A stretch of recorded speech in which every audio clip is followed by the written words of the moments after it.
லைஃப்பில் first time இந்த எக்ஸ்பீரியன்ஸை நான் ஃபீல் பண்ணுறேன். சூப்பரான ஒரு எக்ஸ்பீரியன்ஸ். அது என்னென்னா, எங்கள் வீட்டுக்கு பக்கத்தில் ஒரு சிவன் கோவில் இருக்குது. அதை புதுப்பிச்சு கும்பாபிஷேகம் தான் பண்ணியிருந்தாங்க. அதுக்கு தான் கிளம்பி போயிட்டுருக்கோம். அங்கே போயிட்டு பார்த்தா அந்த சாமந்தி பூவும் ரோஸும் வச்சு சூப்பராக எழுத்தில் எழுதியிருந்தாங்க சிவநயம்ன்ட்டு. செம்ம டேலண்ட் இல்லை. திருச்சிற்றம்பலம் இதுவுமே சாமந்தி பூவாலேயே பண்ணியிருந்தாங்க. அதுக்கப்புறம் மேலே கும்பாபிஷேகம் முடிச்சுட்டு அந்த தீர்த்த தண்ணி தெளித்து விட்டாங்க. அது ப்ளஸ்லி எனக்கு கிடச்சிருந்தது.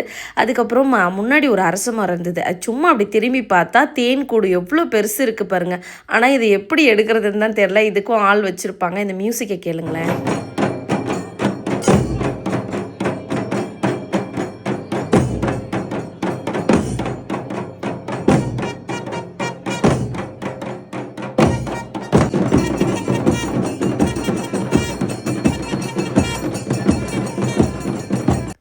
செம்ம வைப்பாக இருந்தது அந்த மியூசிக்கு. என்னால் கொஞ்சம் தான் எடுக்க முடிஞ்சது. செம்ம கூட்டம். சரி மதியமாக போயிட்டு சாமி பார்த்துக்கலான்னு அன்னதானம் மட்டும் வாங்கிட்டு வீட்டுக்கு வந்துட்டோம்.